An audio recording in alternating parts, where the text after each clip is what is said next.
DNA cloning is a method for isolating a particular sequence of DNA from a complex mixture of different DNA sequences.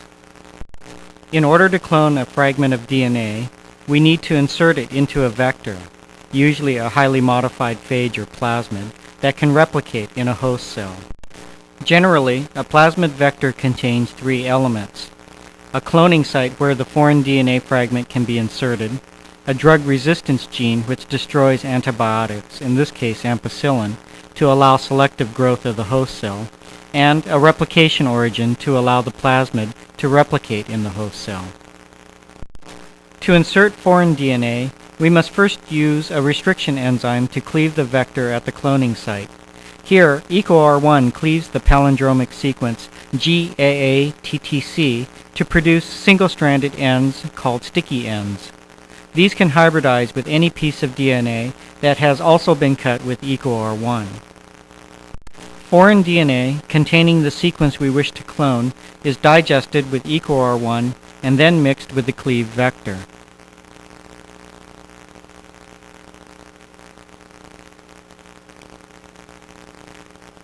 The sticky ends of the foreign and plasmid DNA molecules hybridize and then are sealed into phosphodiester linkages by the enzyme DNA ligase, creating a recombinant plasmid.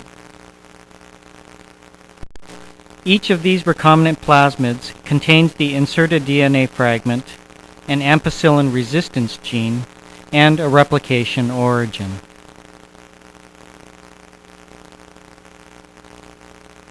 A pool or library of circular recombinant plasmids is thus created. Each plasmid carries a unique fragment of foreign DNA, as indicated by the colored arrows. Next, the host cells, E. coli bacteria, are added to the recombinant plasmids. The cells have been treated with calcium chloride to make them permeable to DNA molecules. Through a process called transformation, a few cells take up a recombinant plasmid, while most other cells do not.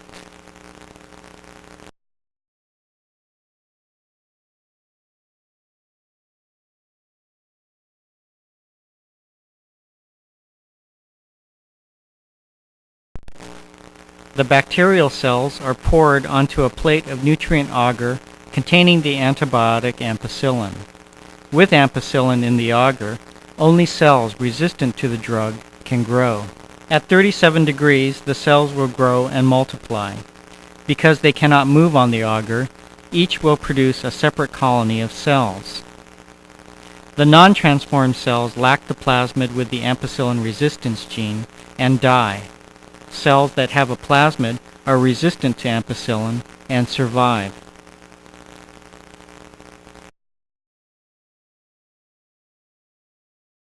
The replication origin allows the plasmid to replicate by using the host cell's enzymes.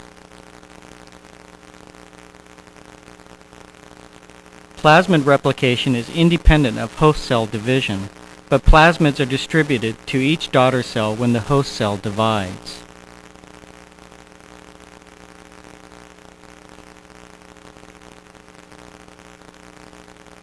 As the plasmids replicate and the host cells multiply, the number of copies of the recombinant plasmid is greatly amplified. The multiple daughter cells form a colony or clone.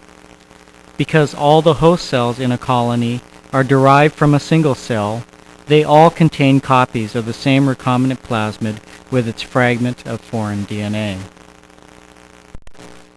A variety of assay methods can now be used on the bacterial colonies to determine which contains the particular DNA sequence we wish to isolate.